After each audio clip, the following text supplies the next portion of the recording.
Sharks are big business in adrenaline ecotourism, and some thrill seekers deliberately pursue close encounters with deadly sharks.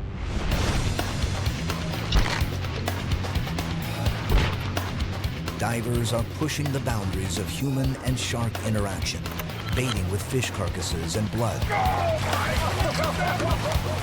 inciting feeding frenzies, all in a quest to get ever closer to creatures that can kill them. That was f***ing hairy! Jesus Christ!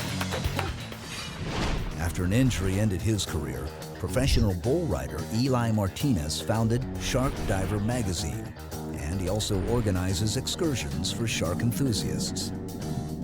And there's no shark dive more exciting or dangerous than Tiger Beach in the northern Bahamas.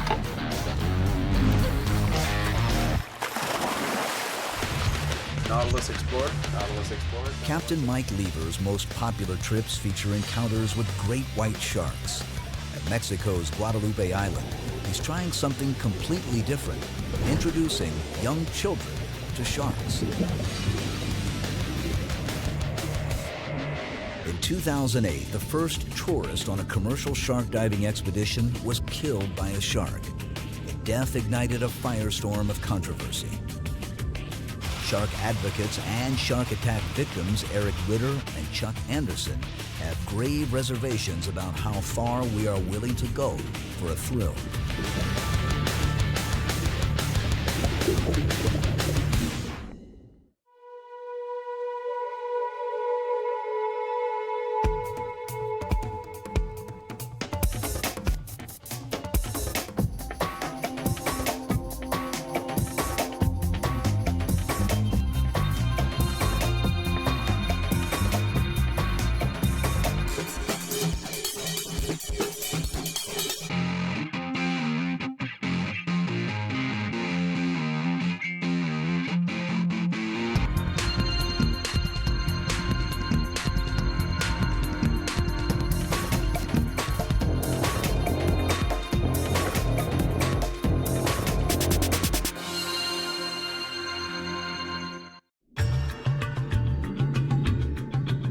It's reasonable to assume most people would want to avoid sharks, but some scuba divers and snorkelers pay big bucks to get up close and personal with the animals. The bigger and more dangerous the shark, the better. Shark encounters are becoming one of the most popular attractions in the sport, with or without the protection of a cage.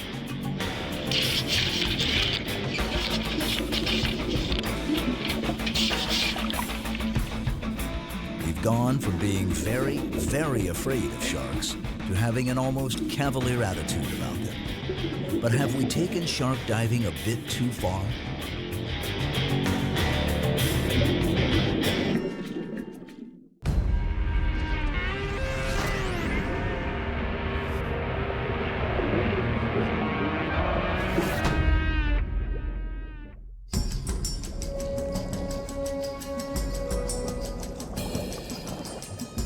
Many scuba divers are asked if they're afraid of sharks.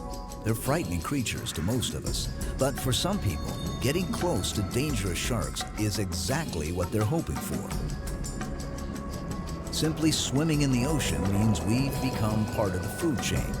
You can say the same about a walk in the woods, but at least we're in our element, above the water. For shark divers, there is something primal and enticing about entering an alien world where sea monsters lurk. Perhaps the best place to scuba dive with one of the most dangerous sharks is in the Atlantic Ocean in a remote corner of the Bahamas.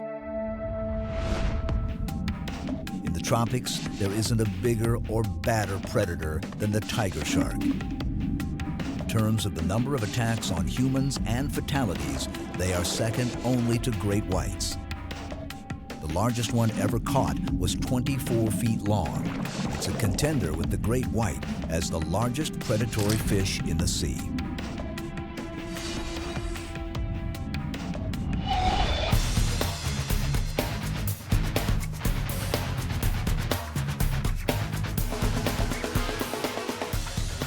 West Palm Beach, Florida, Shark Diver magazine publisher Eli Martinez has organized a one-week expedition to the northern Bahamas to scuba dive with big sharks. A former rodeo cowboy, Martinez suffered a career-ending injury shortly after turning professional. He then took his passion for dangerous animals to a new extreme. I spent 6 years riding bulls and doing the rodeo circuit, and it was on one of my stops when I got my pro permit and I started going to pro events that I cracked my hip, and I was out for 2 months. So I decided to get my diving certification and went on a dive trip, and I'm dropping down and I saw a shark, and that was it. Basically hung up my spurs literally, and I started chasing sharks after that. Okay, you're clear. After motoring overnight from the Florida coast and clearing Bahamian immigration, the liveaboard diving vessel Dolphin Dream headed north to remote Tiger Beach.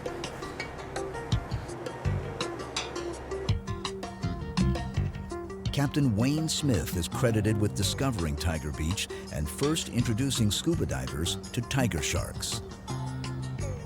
Well, I've been coming out here 27 years now, and we came to this area and we anchored up because it was a shallow, protected area. Sometimes at night we'd have some dead carcasses and we'd throw them in the water and they'd come up and start feeding on them. And after a while, there's got to be such high demand for people wanting to see tiger sharks that we started running these trips. Everybody, welcome to Tiger Beach. As you can see, we already have a bunch of lemon sharks swimming around. We prefer everybody dive in twos so that somebody can watch your back while you're in the water. Once you jump in, just keep your hands here. Don't start waving them around or splashing. Other than that, we already got sharks here. The pool is open.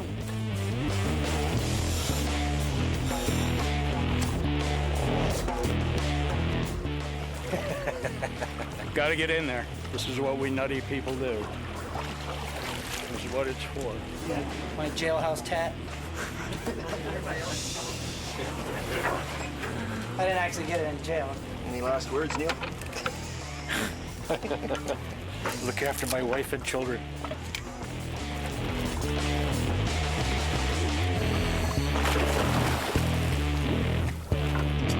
When I started wearing the hat was to save my hair, and it kind of became my trademark. So I never dive without it. The only time I don't is when it's really, really cold and I gotta wear a hoodie, but I'm still trying to figure out how I can make that work.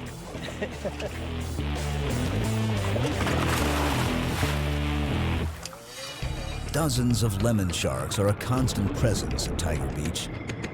They're not generally considered aggressive, but they are implicated in over 20 non-fatal attacks on humans. Many sharks, including lemons, can be dangerous given the right conditions. A beautiful animal with piercing cat-like eyes, they are part of the Requiem family, which includes other well-known species such as tiger and blue sharks.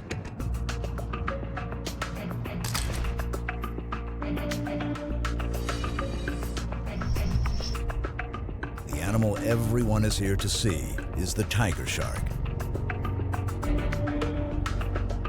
Although not endangered, they are very rarely encountered while scuba diving.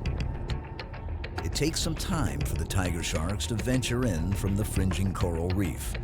They seem at first to be relatively uninterested in the divers or the lemon sharks. But on the first dive of the first day, tiger sharks eventually came closer and made their presence known in a big way.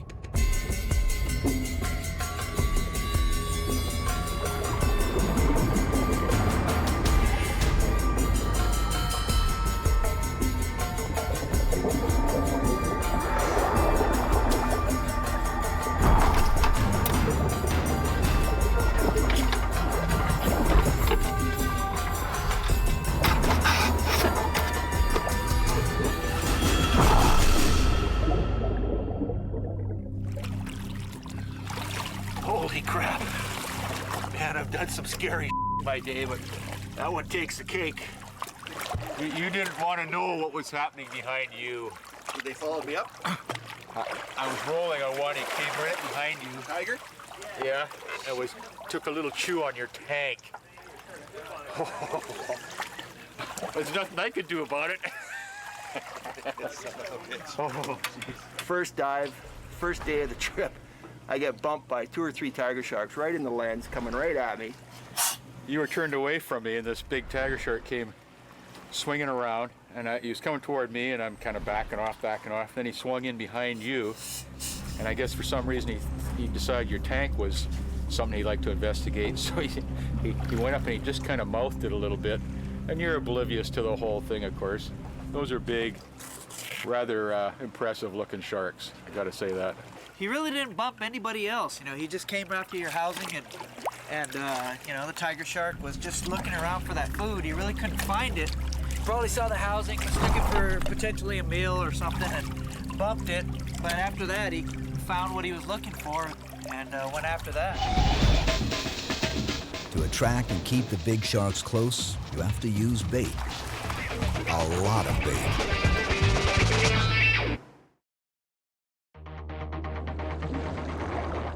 Most divers rarely see sharks. The animals don't make a habit of venturing close to humans with scuba tanks. Breathing compressed air is a noisy affair, and our relatively large size usually scares them away. To the sharks here, however, we're just another big predator down there for the same reason they are, for the food. We get our fish from the fish market. It's stuff they were going to throw away. We feed that to the sharks, so it's a win-win for everybody. We recycle what they were going to normally throw away in the trash bin. Go through about 250, 300 pounds of bait per day. You get a variety of bait. A lot of what we get is what the fish houses have left over, heads and backbones after they sell to the restaurants and the public. And then we also get some bait from some of the local fishing boats that get in these bonitas, which are real oily and bloody. And they're not a food fish. Nobody eats them as foods. They make excellent bait. We constantly have to adapt the way we're feeding them because they're clever little devils. One of the ways we do that is with the wrangling. We tend to get them excited there at the surface. We get the lemons thrashing around because they're so eager to get the bait. And that thrashing around is what's bringing the tigers in these days.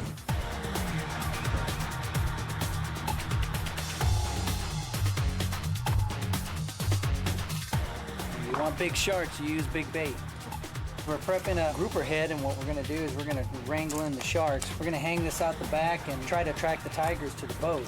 We use big heads like this because if we use smaller pieces of fish, well, the sharks will kind of take it away real quick. They got a real thick bone in their heads, so we can last with this one piece of bait, and it'll keep us there for a while.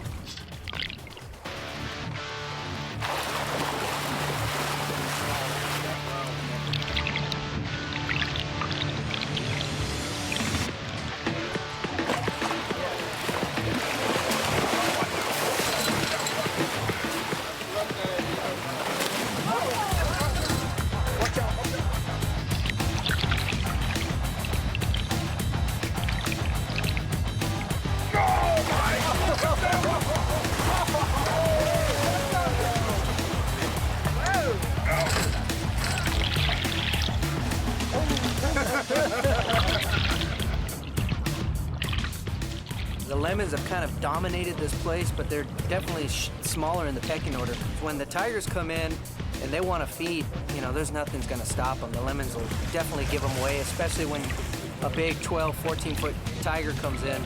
You know, the lemons will leave and get out of there. The big boss here has got to be the tiger shark, absolutely.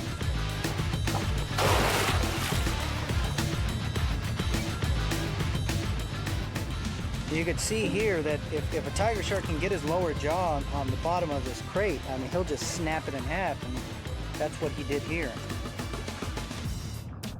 One of the things that we're noticing is that these sharks have a learned behavior, at least the tiger sharks, where we're taking our crates down there and we're hanging them, and the tigers have learned to chew through the ropes that we have these crates hanging from so that they can grab these crates and swim off with them, and at their leisure figure a way to get inside to the bait that we have hanging.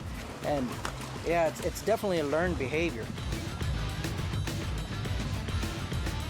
couple of local Bahamians coming off one of the small islands out there spearfishing. I don't think he knows this is tiger shark infested waters and these guys are out there spearfishing. What do you say about that? That's extreme? That's as gnarly as it gets. Jeez. I love my job.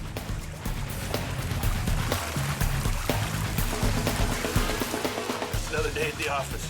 Oh, yeah. Beach riding bulls, huh? Are you kidding me? I live for this.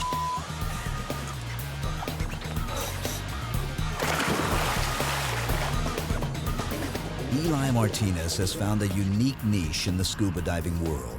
His magazine, Shark Diver, appeals to both armchair shark enthusiasts and to those looking for a slightly more hands-on approach. After the magazine started, the reader trips kind of evolved. People started asking us, where do we go diving? Maybe they can meet up with us, or when's our next adventure? I organized our first shark trip, and it worked really well, and we had a blast. Out there in the real world, you know, you tell someone you're a shark diver, and everybody thinks you're crazy. Here, all these crazy people can get together, and no one thinks you're crazy anymore.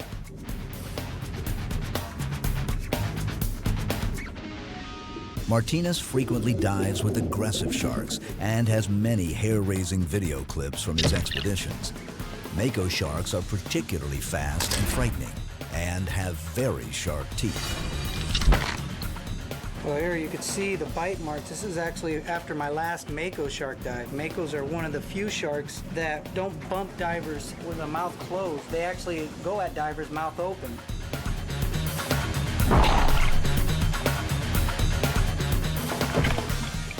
You can see the gouges from sharks as they really bite into the glass. As the week progressed, the action at Tiger Beach ramped up, way up. Aggressive baiting and chumming were perhaps a bit too successful. A handful of tiger sharks became increasingly more bold. Eli had to eventually use his camera as a defensive tool to protect some of the divers.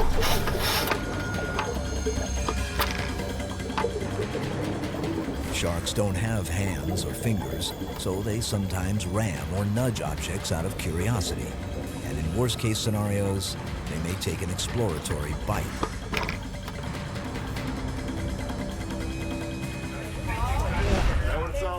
This is what it's all about. This is what you hope for, you know? That was f***ing hairy. Jesus Christ.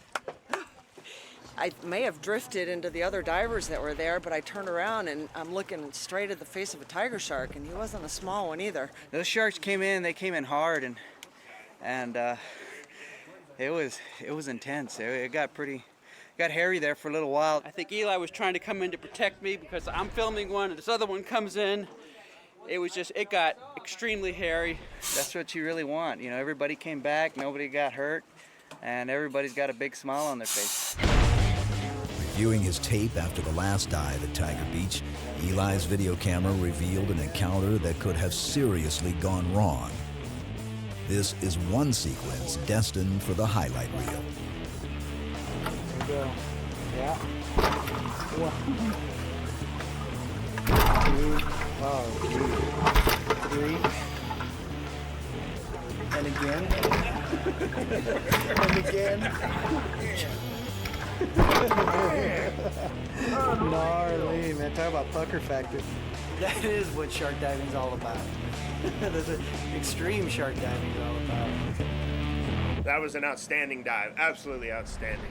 Tigers, 4 tigers, nipping at the tanks, biting the cage, the food cage, outstanding. That's what it's all about. That's why we came out here. So, huge adrenaline rush, huge. Shark divers are a very small but growing community in the scuba diving world. They are a passionate group and many are staunch advocates for shark conservation. But are they crazy? And do they take their hobby a bit too far? It's exciting to get in and watch a shark in its natural habitat. And I did a lot of reef diving in that, and it kind of got boring after a while, and kind of wanted to start getting to the big stuff and get a little excitement back into it. It's partly an adrenaline rush, but it goes a lot farther than that. It's hard to describe until you've actually dove with one or swam with one. They're just such beautiful animals. They're so graceful and powerful. You know, the more you know about them, the less you fear them. And diving with tiger sharks is great. I have done skydiving, I have done some mountain climbing, I do mountain biking, but nothing compares to it. Nothing compares to shark diving and that intense adrenaline rush you get when you first see a big shark in the water, much less 10 or 15. I've been diving for a lot of years in a lot of different places, and I've experienced a lot of different kinds of sharks. But tiger sharks are right up there in the pucker factor. I mean, first big one you see, it's like, whoa. Shark divers have a need for a little adrenaline rush, and you can kind of see it during these shark dives. If it's a real mellow shark dive, they're not real excited. But boy, when the sharks get excited, the people get excited. You take someone that's never been in the water with a shark before, that has a positive experience in the water, they're going to come out as shark advocates, and they're going to be fighting for these animals, and they're going to talk about them in a different light. And that's extremely important because, you know, the world still looks at sharks as the only good shark is a dead shark. At the end of my days, you know, I would love to look back in my life and say, you know what, I saved a bunch of sharks. I did my part, and some sharks are still swimming out in the ocean.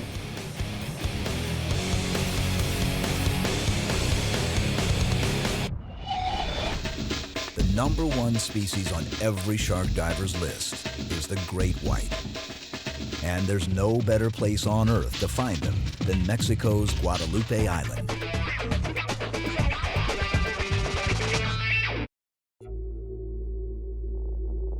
There's no doubt sharks have an image problem.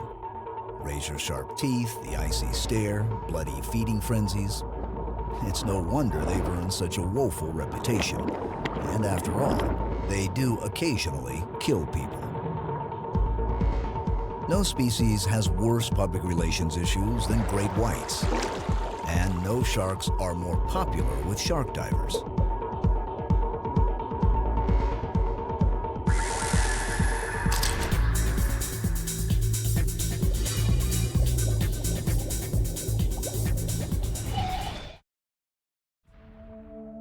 About 250 miles west of Mexico's Baja Peninsula is the remote volcanic island of Guadalupe.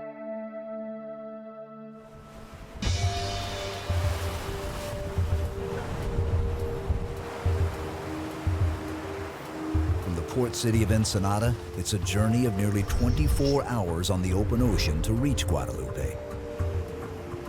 Approaching the intimidating coastline of the island, the first order of business is to prepare the shark cages.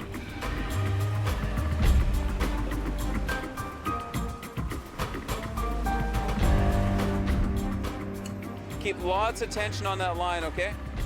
This is the one that's like a jigsaw puzzle. Here we go. That's it.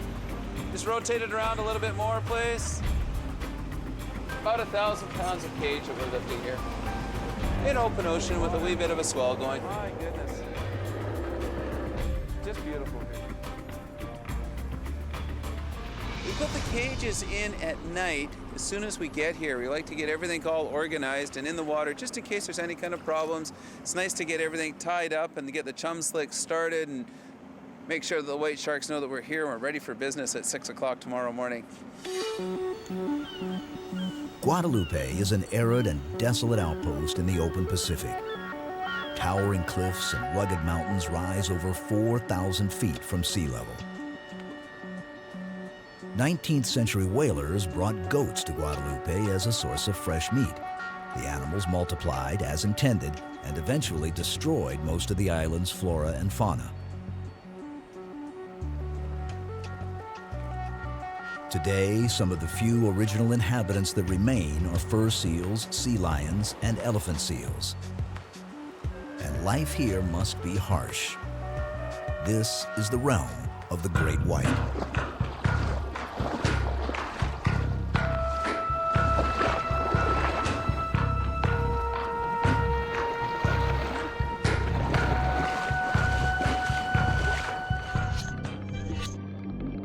In the late 1990s, long-range fishing boats targeting tuna near Guadalupe began reporting that great whites were attacking their catches. Word spread like a chum slick.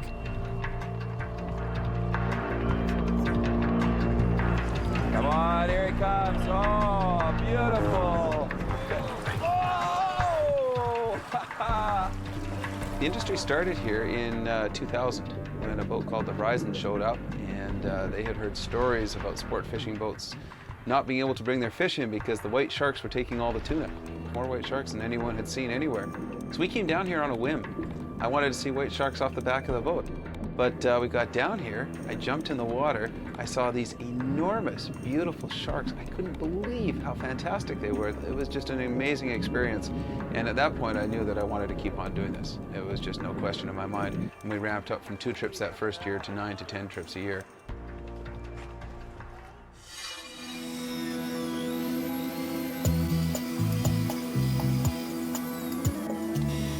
Like the sharks at Tiger Beach, great whites at Guadalupe need to be coaxed with bait. And nothing piques their interest like tuna.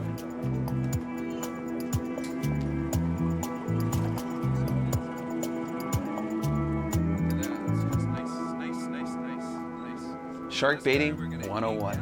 You make it smelly, you make it bloody, you make it oily, you get all this good, yummy stuff.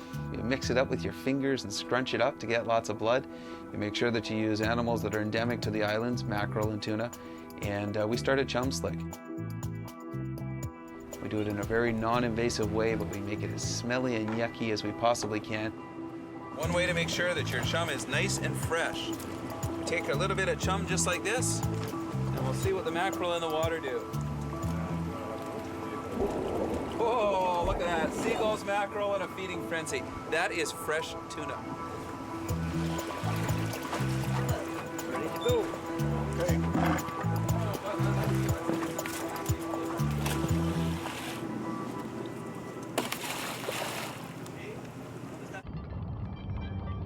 It's one thing to see a great white on television or from the safe confines of a boat. It's another experience entirely to see the animals in their natural element. There simply isn't a single creature on Earth that we're more afraid of.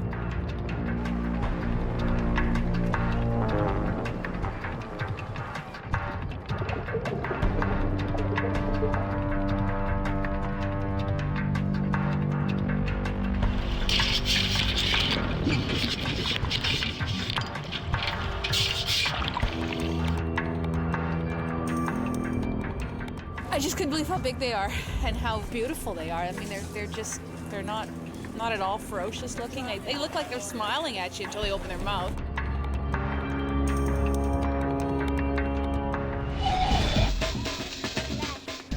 Captain Mike Lever has 2 young children with a keen interest in sharks, and he's now trying something completely different, introducing kids to white sharks.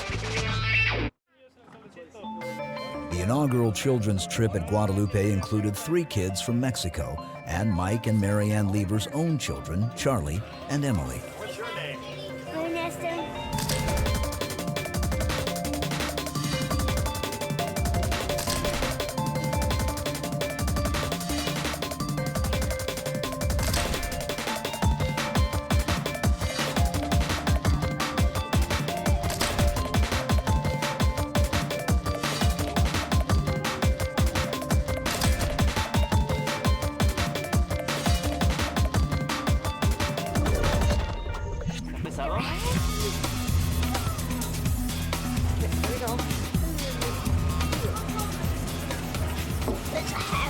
I know it's heavy, but once you get in the water, you won't really feel it. It's just gonna help you sink a little. How does that feel?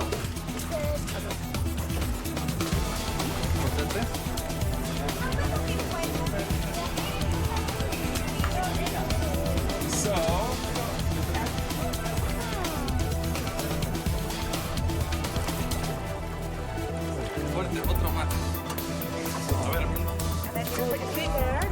Now you want to keep down there. How many sharks do you think you're going to see? Supply. It's salty. It's what? Salty. Yes, it's salty. It is a little salty. Where to go? All the way down. Go.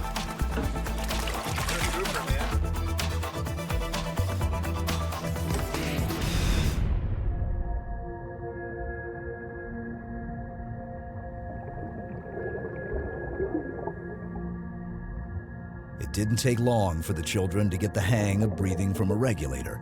And once they started spotting sharks, the biggest challenge was dragging the kids out of the water.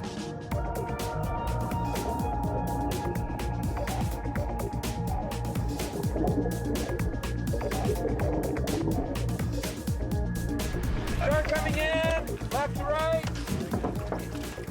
I don't recall what I was doing at 6 years old, but it wasn't diving with white sharks. I think it was like riding my tricycle around the street or something like that. Well done. That was great. Charlie, it's someone else's turn now, okay? I know Charlie did not want to come up. Every time a shark would come by, Charlie would be the first guy to go, oh, there's a shark right over there. He just did a fantastic job. I am so proud of him. I think he's just had an experience that he's never, ever going to forget. I don't think any of them have had any trepidation at all. It's been fantastic. They've been in the cages, they've seen the sharks, they've tried to help out on the boat, they want to throw the bait, they want to do everything. I mean, that's, you know, if they go and tell 10 kids and 10 more kids, it can't be any better than that. I saw 4. Were you getting cold at all? Nope. Not at all? Nope. I was freezing. I wanted to come out. She didn't want to come out. I gotta go to the bathroom. And she won't come out. And I kept saying up. She's like, no. Up? No. Muy bien, mija. Pues vámonos para afuera. We brought some kids out here. We're just wrapping the trip, and it succeeded beyond my wildest expectation. Every kid, every one of them, got in the cages, ended up spending hours and hours in the cages. We had to drag these shivering little 5- and 6-year-olds out of the water after an hour or two because they didn't want to come up. They just loved watching the sharks going by. And I can't wait to find out what happens when they get home and they start telling their friends. Dr. Mauricio Hoyos is fascinated with great whites. There's no permanent research facilities on the island, so he teams up with tour boats as a ship's naturalist. He's particularly excited to be working on this inaugural children's trip. When I was a kid, I remember that we went to the United States and my father gave me $20 and he told me, okay, this is all the money that I'm going to give you. You have to buy a lot of toys or whatever you want. And there was this small shark and it was $20. I bought it because I really wanted it. And my father was really upset because he told me, hey, that's all your money. You have to, you can buy a lot of different toys. No, I want that toy and I still have it. Because since I was a little kid, I loved sharks. When I saw the first shark, it was like the dream of my life came true. It was amazing. It was a huge female, maybe 4 meters long. And since then, I have been working here on this island every autumn.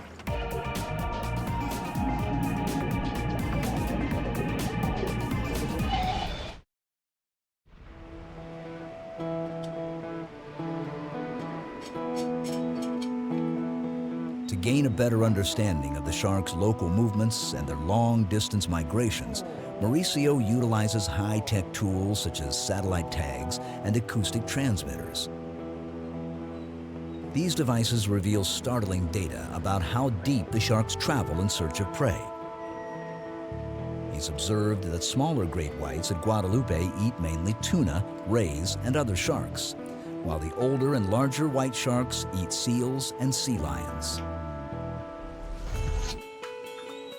It would be extremely hazardous to acquire DNA samples or to implant transmitting devices in open water. Free swimming with great whites would be a challenge and a bit risky. Okay, Jorge, shark, bring it. Put it right here.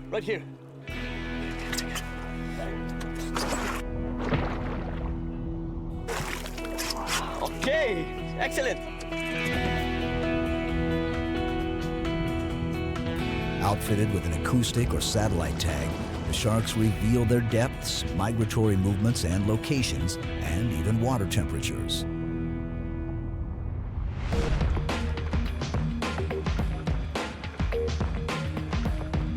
At Guadalupe, Mauricio uses acoustic technology to track local sharks. The white sharks at Guadalupe spend more than half of the year away from the island in open water between California and Hawaii. But what they're doing way out there remains a mystery. A few great whites have been satellite tracked to a remote region in the middle of the Pacific dubbed the Great White Cafe. It's thought that thousands of the sharks congregate each year at the mysterious spot. Whether they're mating, chasing tuna, or even giving birth, no one is sure. For such a remarkably well-known creature, we actually know very little about them. But Mauricio Hoyos is determined to find out more. Well, the shark is not here. Maybe we can go a little bit to the north. Okay? With the luxury of well-appointed tour boats and their state-of-the-art shark cages, Mauricio can also observe the sharks underwater.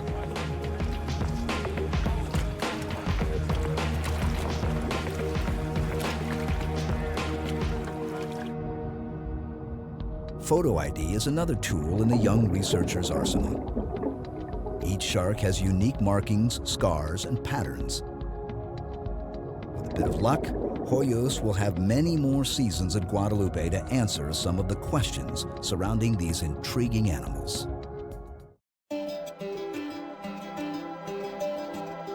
Guadalupe is a protected biosphere of Mexico, but with minimal funding or monitoring of the waters surrounding the island, the sharks are under constant threat from poachers. A set of mature white shark fins can fetch upwards of $25,000, and an intact jaw is an extremely valuable prize. It's an uphill battle convincing impoverished fishermen or foreign fishing fleets that white sharks here are more valuable alive than dead.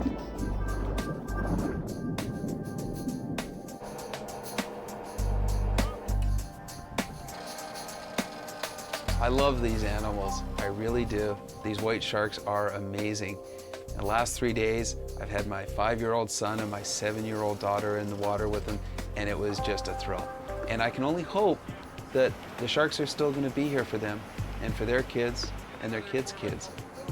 Nothing could have given me a greater thrill than to have spent an hour and a half in the water with Charlie this morning, having him point out the white sharks to me.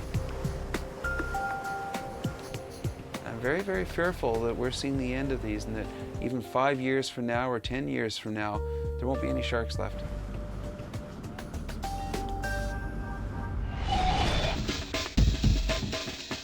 If you don't relish an open ocean encounter with a big shark, you can now scuba dive or snorkel with them in Atlanta's Georgia Aquarium.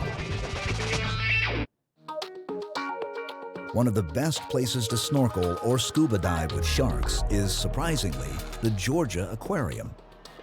It's the #1 tourist attraction in Atlanta, and their 8 million gallon pool is now open. Divers and snorkelers can experience a fisheye view of their immense Ocean Voyager exhibit, home to some very interesting sharks.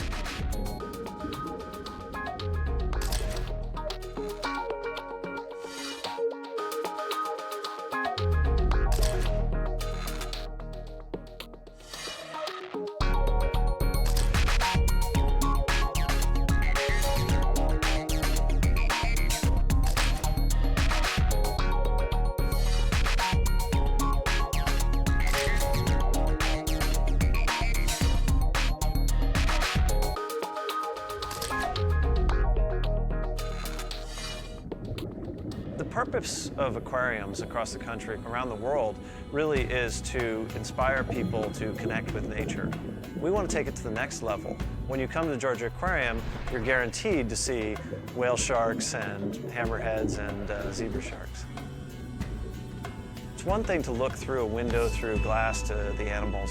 It's another thing to be able to get in the water, to be in their environment, to understand what it's like to be an animal in the ocean. If we can get people in there, they become conservationists. They care more. In the summer of 2008, the Georgia Aquarium opened its main exhibit to scuba divers and snorkelers. The first groups to sign up provided a behind-the-scenes look at their experience. Well, the first order of business is we're going to vote somebody off this island, okay? And I have immunity, so you guys have to look at each other and decide who you're going to vote off, okay? A thorough briefing covers safety issues for both the divers and the animals. Species identification, site orientation, and a short video are all part of the experience. The tunnel and all the windows are made of acrylic material. Are you ready to go diving? Yes, sir. All right.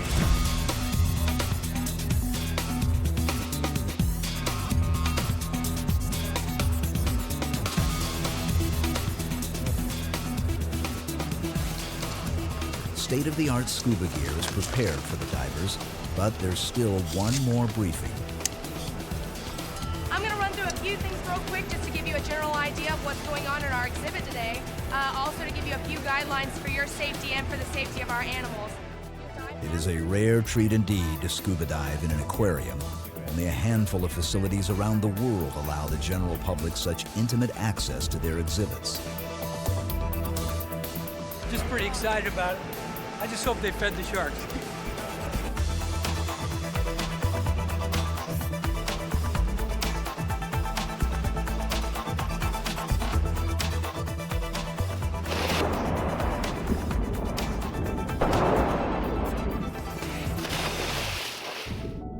Many of the participants in the first few days of the program were celebrating birthdays or were signed up by friends or relatives as a gift. Others viewed it simply as a once-in-a-lifetime experience, not to be missed.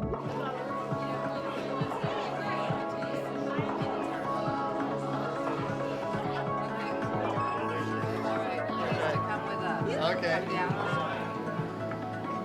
I love you. That's great. Yes! Good birthday present. You know, it's disconcerting to see your daughter at the bottom of a really large tank of water with a lot of fish. That looked kind of scary. Although there are many unusual sharks in the Ocean Voyager exhibit, none are as immense or impressive as the whale shark. And there's not just one, there's 4, each the size of a small bus. It was unbelievable. You know, you dive in the ocean and you have all this beautiful wildlife around you, but it's dispersed. It's kind of a condensed version of all the dives I think I've done before. It's just an incredible experience to have that much wildlife all confined around you at one time. It's just exhilarating as heck. That was unbelievable. It was not like anything I've ever done before. I've done a lot of diving, but this is the bomb here. Scuba divers aren't the only people allowed to swim in the Ocean Voyager exhibit. Each day, a group of snorkelers goes through much of the same routine. But instead of descending to the bottom of the tank, they stay at the surface.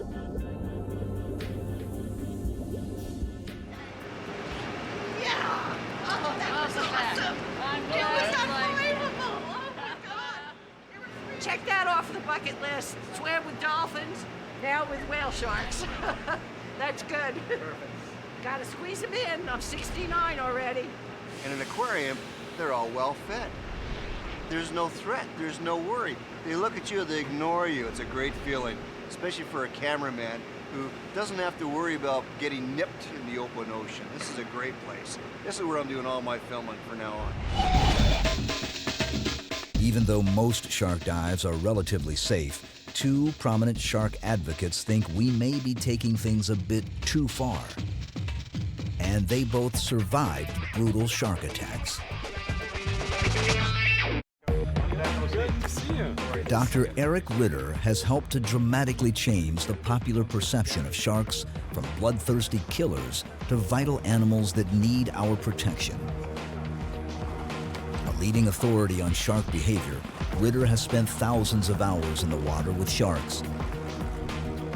He also devotes much of his time to forensic investigation of attacks, or as he prefers to call them, shark accidents. And Eric has intimate knowledge of the subject. After thousands of interactions with dangerous sharks, his luck finally ran out. In 2002, while filming a television special, he nearly died after a large bull shark bit his leg. Although he certainly pushed his luck many times, Ritter has serious reservations about how far some shark divers are now willing to go for a thrill. When we go back to the early days of shark diving, you know, we were feeding the reef sharks and everybody was pretty much happy. But in the last few years, these adrenaline junkies, they want more, bigger and faster. And you know, now everybody seems to want to dive with tiger sharks, white sharks, big bull sharks, but it's not a safe scenario. In my opinion, it has gone way too far. It's not a question about if it ever happens, it's a question of when does it happen. And who will be blamed? The sharks.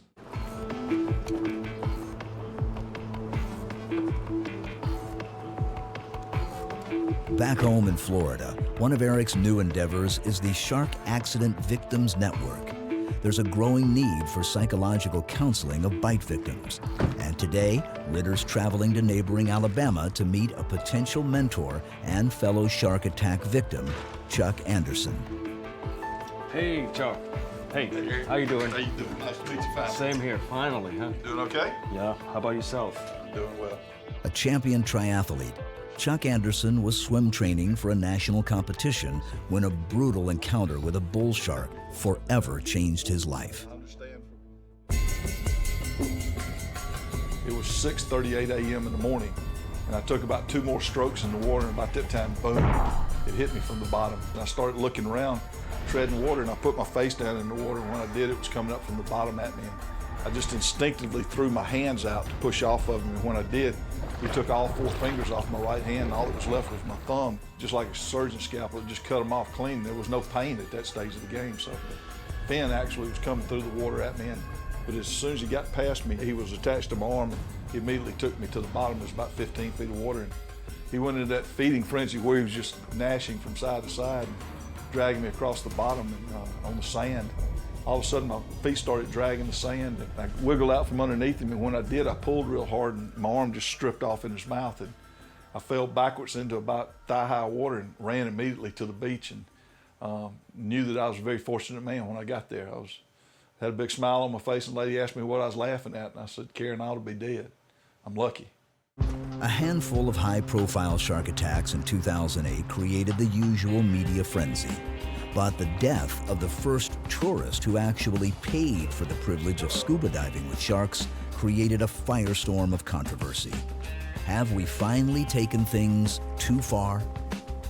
To go to the extreme of trying to challenge the sharks, trying to bait the sharks to come around people and to pay money to do this, it's just not natural. I mean, if you're not educated in exactly what you're doing and you're a novice at it, then you're taking a risk. I'm not in favor of it. Each to his own. If somebody wants to get into it, then be aware of what the consequences could be, because I promise you, when a shark gets a hold of you, it's not a good experience. This was the first fatality in our sport, and it's just something, you know, all of us hope never happens again. I think it made all of us more aware of what could happen. Accidents will change any industry. It makes, you know, us as shark operators more careful with our clients, with our friends, with the people we take in the water. I don't think shark diving has been taken too far. In fact, I don't even think we've scratched the surface yet. There's still a lot of things left to do in the water with these animals. Still a lot of things left to learn, to see. I'm just tickled and excited to be part of that and to be part of helping to push the sport to the next level. If personal experience leads to empathy and better understanding, there's no question that diving with sharks is a good thing. And even with more scuba divers encountering more sharks, the frequency of attacks has not increased. Whether shark divers are crazy adrenaline junkies, enlightened conservationists, or both, there's no denying their passion for these threatened animals.